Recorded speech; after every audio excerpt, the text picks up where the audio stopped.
I had a very severe depressive episode. Long story, but I will say, looking back, that depressive episode, which was followed a year or two later by another very severe one, I see them now for what they are, which is suppressed anger. And, Freud famously is quoted as saying that depression is anger turned inward. And I would second that. And I would also add depression, anxiety, mania, psychosis, like almost all the mental illnesses are a result of suppressed anger. And I learned to be healthy in part by just letting myself feel the anger. It doesn't mean we have to act on it. We can just feel it and go, I'm feeling angry, and that's okay to feel right now. That's a normal human response. It's not right or wrong or good or bad. It just is. And I can feel it in my body and just start there. And then after that, after we start to just feel it and know it's there and validate it, we can learn to channel it out in healthy ways. Welcome to Linda's Corner, where we bring more hope, healing, and happiness to the world. My name is Linda Bjork, and today we're going to be talking about how to channel our anger in a healthy way. I'm delighted to welcome Bronwyn Schweig. Bronwyn is a public speaker, author, podcaster, and licensed psychotherapist. You can listen to Bronwyn's podcast, Angry at the Right Things, on Podbean, and I'll include that link in the show notes. Welcome, Bronwyn. I'm so glad that you could join with me today. Thank you, Linda. I'm happy, as always, to talk about anger and all the other fun emotions that we don't talk about enough at all, or we have a lot of misconceptions of.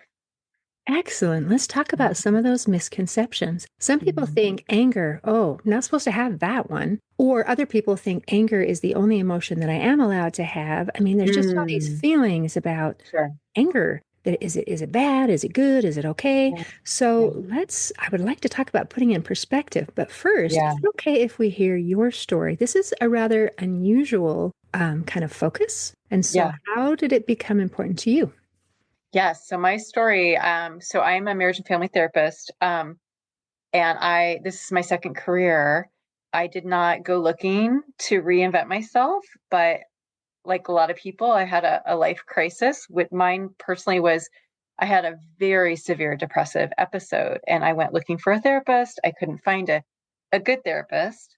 So I decided to become the good therapist that I needed. But long story, but I will say, looking back, that depressive episode, which was followed a year or two later by another very severe one, I see them now for what they are, which is suppressed anger. And, Freud famously is quoted as saying that that depression is anger turned inward. And I would second that. And I would also add depression, anxiety, mania, psychosis, like almost all the mental illnesses are a result of suppressed anger. And I learned to be healthy in part by just letting myself feel the anger. It doesn't mean we have to act on it. We can just feel it and go, I'm feeling angry, and that's okay to feel right now. That's a normal human response to, feeling betrayed by someone, feeling like, hey, I expected this person who might be my spouse or a friend or my parent to really be there for me, and they're not. And so anger is a normal, natural consequence of feeling betrayed. That doesn't make it's not right or wrong or good or bad. It just is. And I can feel it in my body and just start there. And then after that, after we start to just feel it and know it's there and validate it, we can learn to channel it out in healthy ways. And healthy ways mean like assertiveness. Looking back, if I had been more self-aware and known how my depression was my own suppressed anger at the time at my husband, because I felt betrayed by him, I was going through a very lonely experience and he wasn't validating it. He wasn't showing me empathy. He thought if he empathized, it would make it worse, which is a misconception a lot of people believe, unfortunately. And I felt betrayed by him. I felt abandoned by him. Because another principle I talk about is we're not responsible for other people, we're responsible to them. We're not responsible for other people's feelings. And the reason he couldn't validate my loneliness at the time was he felt responsible for my feelings because he lost his job and we had to relocate. And so he knew my loneliness came from his job loss and his new job. And so anyway, so if he validated, he already felt so guilty that I think if he thought he empathized with me, he'd feel more guilty because he felt responsible. So all these misconceptions that like just do so much damage. But, he's been a sport and he's learned like, oh, I'm not responsible for your feelings. I'm like, you're not. Isn't that great? Then you can empathize with my feelings now that you're not responsible for them. And I think that's a good thing to clarify because, again, when we're going to maybe talk to somebody who's hurt us that we're angry at, we still need to remember that the actual anger part is with us. I mean, they did the whatever thing, but our anger is our responsibility. They're not. Mm-hmm. No one else can make you angry, if that makes sense. Mm-hmm. That's right. But they can certainly do things that the appropriate response is anger. If I had the wherewithal just to say, you know what, Steve, I'm really angry because I need you to see me. I need you to empathize. I need you to just comfort me and acknowledge what I'm going through and just say, you know what, Bronwyn, you're feeling really lonely right now. And it must feel really awful. And it breaks my heart to witness. If you just said that, if I had just helped him to say that, which I think I could have, and I think he would have responded like that, that would have saved me like many, many months of very severe depression. So just assertive speech or a boundary with other people, or accountability of some type. And those are mainly how we attune to our anger and channel it out of our body in healthy ways. So if we don't, if we don't channel it out of our body, I like to say just because it's invisible, it is anger is as real as, the chair I'm sitting on right now. Just because I don't see it doesn't mean it's not still in my body. It's now becoming stagnant and making me sick. And that's exactly what suppressed anger does. If we don't channel it out of our body in a healthy way, it stagnates, it kind of ferments, uh, petrifies, and makes us sick. Thank you for sharing that. And isn't it amazing how the things that we feel affect us physically? There is a mind-body connection that is so real. Yes. It is our feelings and the way that we think, the way that we feel, physically, mentally, emotionally, everything is all connected. And we can't, separate it and put it into a little bento box and say, oh, this goes here and this goes here. Everything is interconnected. And I love how you said, just because I don't see it, Mm-hmm. that it's not real. Mm-hmm. So I'm sorry that you went through that depressive episode. And I'm glad that you're in a good place now. And what an interesting solution, recognizing that it is suppressed anger and being able to find healthy ways to release that. And I think the word healthy here is super, super important to include, because in order to function with other people, we can't just go around shooting our anger at everyone all the time. Mm-hmm. Yeah. It has to be expressed in a way that is going to bring a positive outcome. And you mentioned three beautiful ways to do that. One is to be assertive. Yeah. We can't just assume that everyone knows what we need and that they're going to naturally give it to us. And your example of my husband, I was angry and this is what I would have liked. And that was not what he thought the answer was. In fact, he thought that that was going to be something that would make it worse. Yeah. So people don't know what we need. They're not mind readers. And sometimes we don't even know what we need. It takes a minute for us to figure out, wait a minute, I'm feeling angry. Why? Don't know yet. Give me a minute here. Let me see if I can work it out myself. And then I can say, this is what I need. In addition to being assertive, you mentioned creating boundaries. Yeah. Also, accountability. So we have some important roles in being in charge of us, because my anger, I'm the only one that can really handle it and deal with it. So brilliant. So I want to rewind just a little bit. You're in this state, you're struggling with deep depression, and you said you had some unusual symptoms. Can you elaborate on what some of those were? You said they were different than normal. The symptoms from that depressive episode were extreme. I was involuntarily vomiting at random times. Like I did not know when I would vomit. So I remember walking down the street in broad daylight, just throwing up. And it was humiliating because people would stare at me. You know, I did that while I was driving. You don't have time to pull over, you just vomit into your lap.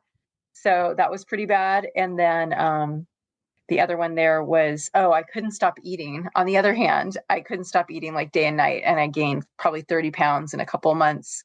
So those though, because I do talk a lot about this on my podcast, the somatic symptoms, like you're saying, it's so interesting because I have, so many clients tell me they have all these symptoms. They go to the doctor and the doctor says, I don't know. We did every test. There's no physiological cause. We don't know. It's like, yeah, of course you don't know, because most of these things are psychosomatic. I really believe that. So looking back, I think those symptoms I had of the vomiting and the voracious appetite, like I couldn't sleep at night. I would wake up and just have to eat. I think those were both, you know, so those are both gut issues. And I associate now as a therapist, I see this gut our gut is where we feel shame, and it's where we feel disgust. And I see them as actually overlapping because I see shame as a form of self-disgust. And our gut also oftentimes feels very empty. And, I believe a lot of people who didn't get the proper nurture that they needed from their parents as children, um, felt this emptiness, and they just learned to kind of overeat as a way to soothe that or to fill that. And I know when that happened with my husband, when he did not empathize with me, where I didn't feel seen by him, I think that's where that triggered my emptiness in my gut, where I just couldn't stop eating. I was just so hungry. It was out of this world. It was crazy. And then I think that also is what triggered my nausea and the vomiting. Is I think I felt disgusted with him. I think I felt like, in our gut is where we feel betrayed. And I think I felt so betrayed by him. And I was like, kind of vomiting, having those psychosomatic symptoms. That's so interesting. Those are unusual symptoms for depression. I love how you brought up the psychosomatic and how Mm-hmm. a great many of our physical ailments are psychosomatic. So let's clarify that a little bit in case some of our listeners aren't aware. Mm-hmm. That term has been misunderstood in the past to mean, you know what, there's nothing really wrong with you. It's just Yeah. head. Yeah.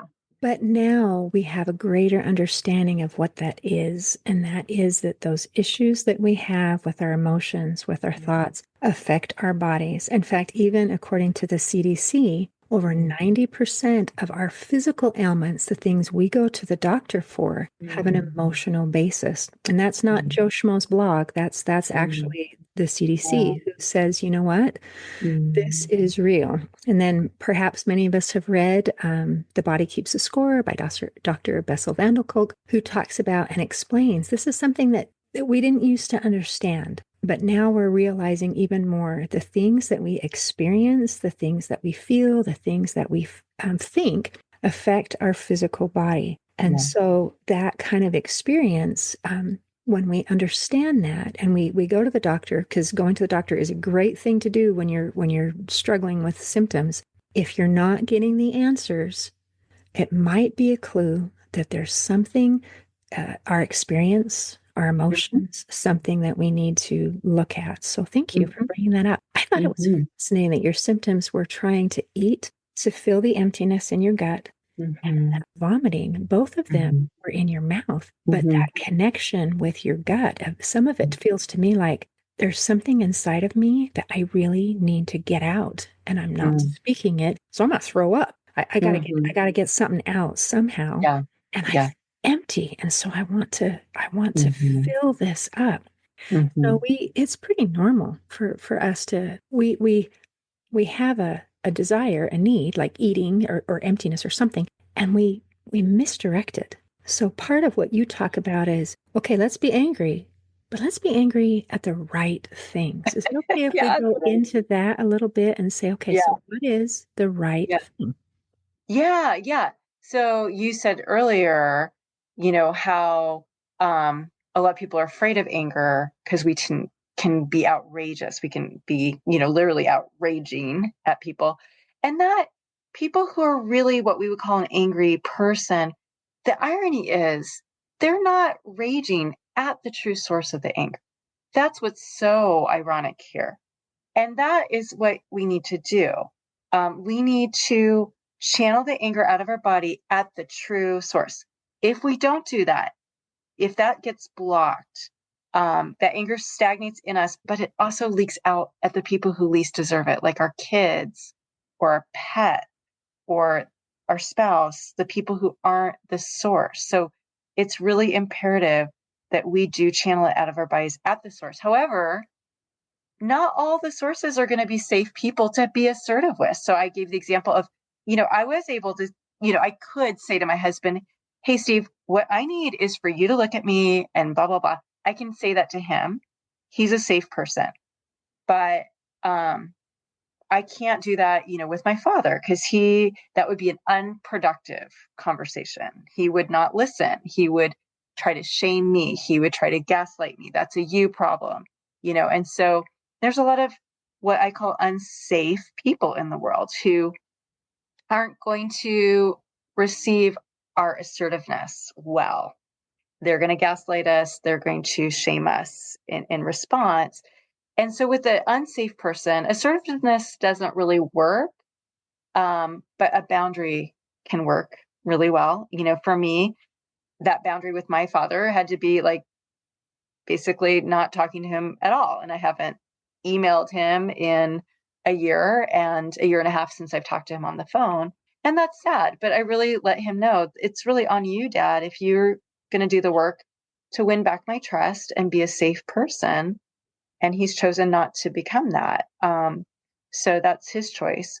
So yeah, a boundary or again, accountability. So if it's like a boss and they're not taking our assertiveness, they're not a safe person, and we can't have a boundary necessarily because we work at a hierarchical, fashion, then maybe it's just documenting the microaggressions or the irresponsible things we're documenting over time.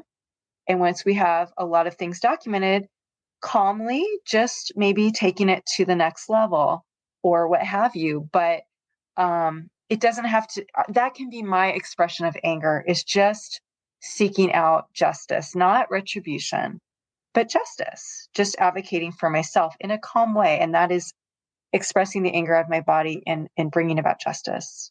Okay. So you've given a couple of suggestions because that was going to be my next question is, okay, so I feel anger and this is not a person that I can safely release it on. It's not going to go well. So in your example, you said, okay, my husband was a safe place, even though he didn't really feel safe. Really, he was. My father is not a safe place to be able to release that. So some of the things that I can do to get it out, I think first is probably to be aware. This is what I'm feeling. I'm feeling anger. I'm feeling betrayed. I'm feeling fill in the blank, whatever it is that I'm feeling. And then you mentioned a couple thoughts. One was if you can't have a relationship with that person, then let's move away from that and create some distance. And another was to maybe document, maybe writing. I would think journaling would be helpful too, just something to get it out. Yeah, I mean, journaling, we can get it out, but we can also document, with my father, I documented all these examples. People, we have patterns to us. And so we start to see the pattern. So I documented, let me give you a list of examples of this pattern I'm seeing. So that was me trying to be assertive with my dad. And he couldn't see any of that. He refuted all of it. He wasn't willing to see it. He wasn't willing to hear it. And he was very cruel in the process. So that's when I'm like, okay, that's not working. So next level is a boundary. So it really depends. But yeah, I think journaling, but also documenting. Maybe at the time we're not sure what we're going to do with the document, but it's good just for us to trust ourselves. Because a lot of my clients come to me and say, is it me? I'm like, well, if you documented the last year, you wouldn't be really asking this question. You could look back and go, oh no, it's objectively not all in my head because this time and this time, here are these patterns, right? Here are these examples. And I'm happy to validate, but you could also validate yourself if you had just made that objectively written down for yourself too. Okay. So I have a clarifying question, Bronwyn. I can see the value in documenting and recognizing, no, this is not in my head, this is a Yeah. pattern. But I also see a potential danger where I am Mm, justifying my anger. It's like, wow, look how horrible these people are to me, and I have mm, the right to be angry. And mm, then instead of allowing this anger to channel out of me, I'm building mm. it and building it and Uh, building it. Does that make yeah. sense? So what would you recommend so that I don't go in that direction? I don't know Mm, about you, but I have seen sometimes in group therapy sessions, for mm, example, where mm. people, share their story. This person was so horrible to me, and then everyone else, Yeah. yeah, they were so horrible. And then the Yeah. other person, and it ends up creating kind of a victim mentality. Yeah. And Yeah. we I see that. justify ourselves in Mhm. feeling hard done to and miserable. Do you see what I'm going with that? So Yeah. how do I not go in that direction, but be able to Yeah. get rid of it in a No, way that's going to be healthy for me? Because when it all right. comes down to it, it is absolutely true that we have people in our lives who treat us like jerks and Hmm. they betray us. I mean, stuff happens, Hmm. but I'm only in charge of me. That's really That's right. the one that I have Yeah. control over. So, anyway, what are your thoughts? Yes, that's a great question. So, anger is an emotion. Um, Emotions, the word are E and the motion. And anger is designed like other emotions to bring motion to us, to move us. They're evocative. They want to move us. And so it is absolutely essential that our anger doesn't just make us stuck, like you're, giving the example of these people in the group therapy. Their their emotion isn't moving them. It's just moving them to see themselves as a victim. That's not okay. Um, Anger is designed to, I like to say it's like a light on the dashboard of our car, and it's flashing and it's saying, "Hey, check under the hood. Something's wrong." And so the next step is to check under the hood. And the next step is to find out what needs my repair, what needs resolution.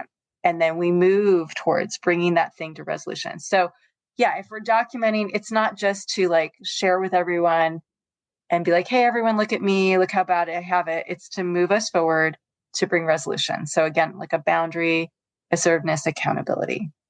Okay, excellent. Thank you. I appreciate that. That's Mhm. helpful. So I have a question about shame. What role does shame play in our Yeah. lives? I mean, how is that connected to our anger? And Perfect segue, because shame is not an emotion. It is a feeling, just like, a cramp in my leg is a feeling, but not an emotion. And I believe there is a profound difference.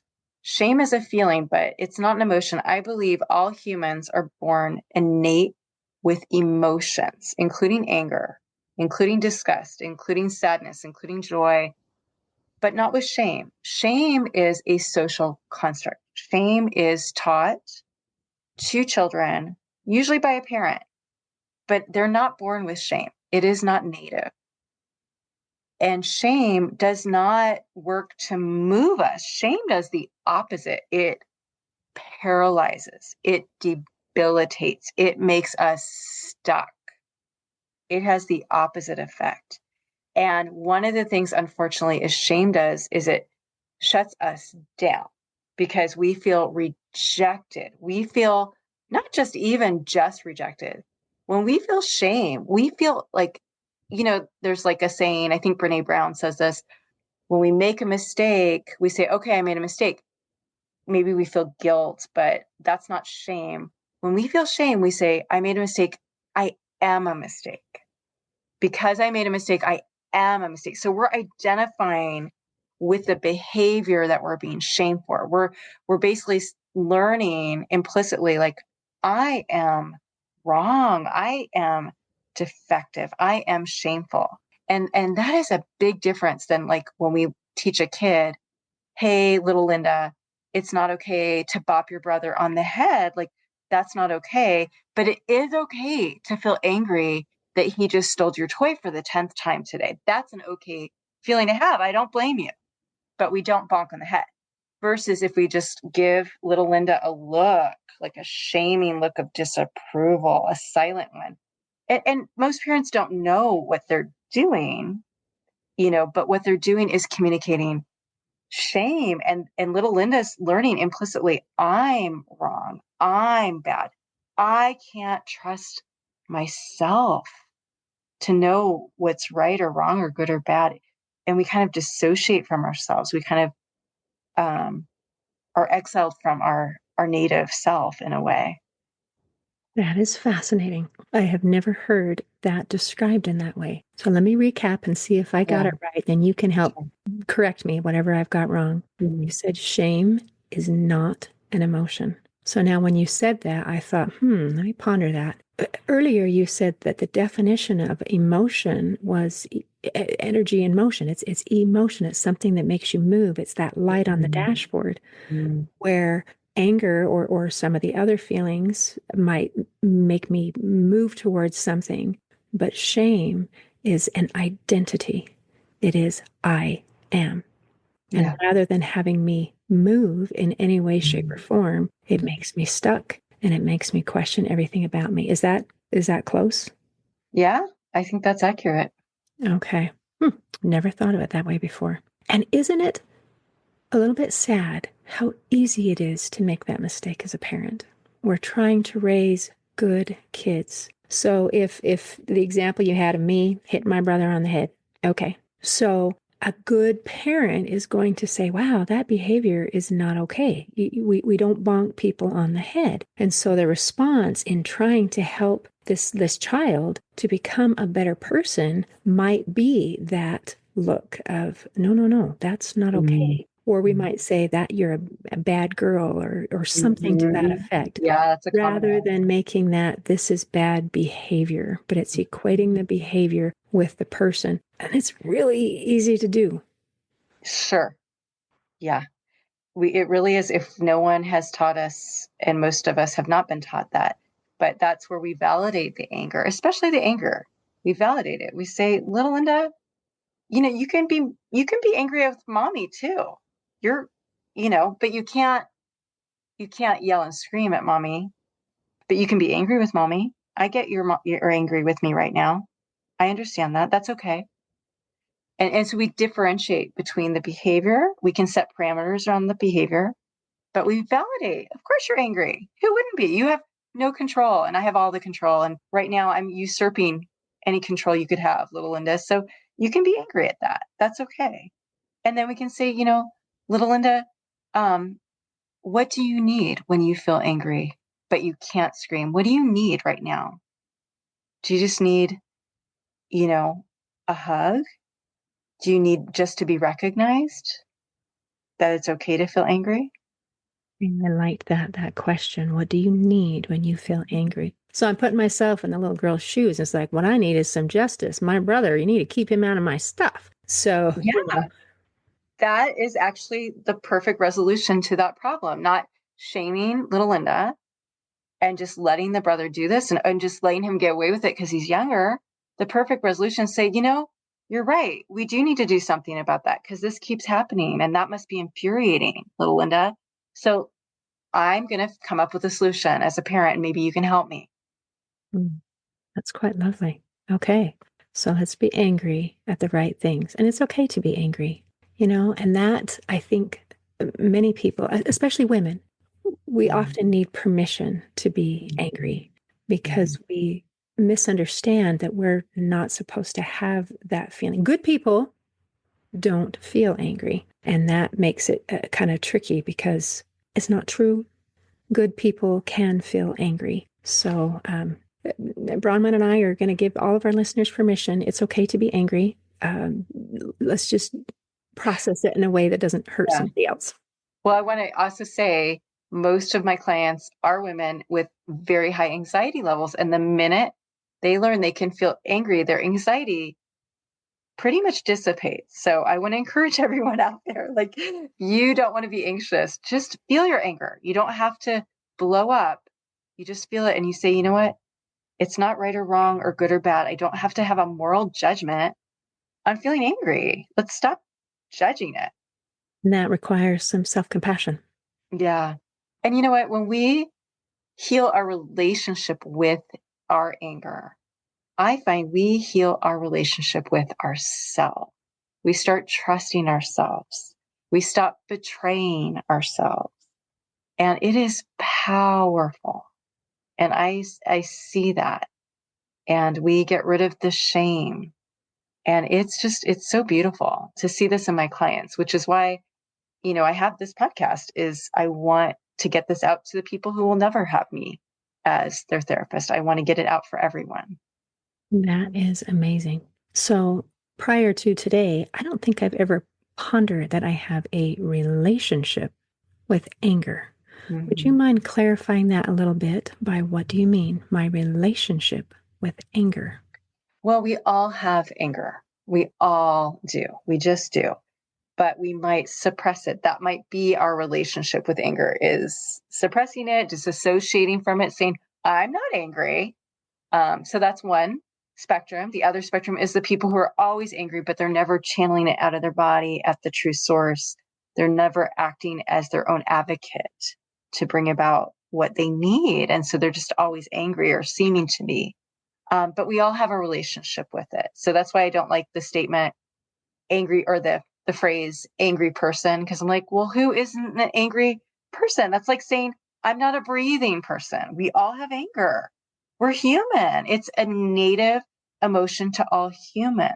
So, but once we start seeing our anger as, oh, it's there to warn me, to let me know, check under the hood, something needs my attention and repair, then we're healing our relationship with our anger and ourselves. And we start naturally like being our own advocates in ways that are good. And again, stop betraying ourselves. Okay. So a healthy relationship with anger is one, acknowledging that I have it and that's Mhm. normal and that that's okay. And then Yes. what is it? It is that check engine light. It's Mhm. let's see where this is coming from. Yeah. Hopefully so that we can resolve it. Yes. Oh, excellent. This has been just fascinating. Bronwyn, this is delightful. Is there anything else you want to make sure we cover before we close today? Goodness, there's so much, but I think we did a really thorough job. I think we did a pretty darn good job too. Thank you for visiting with me today. It's been a delight. You are so welcome, Linda. In closing, I'd like to share a quote by Aristotle. He said, Mm. anybody can become angry. That is easy. But to be angry with the right person and to the right degree and at the Mm. right time and for the Mm. right purpose and in the right way, that is not within everybody's power and is not Mm. easy. Today, I invite our listeners to choose to be angry at the right things. See you next time on Linda's Corner. Thanks for listening. Please share and subscribe to help us reach new listeners.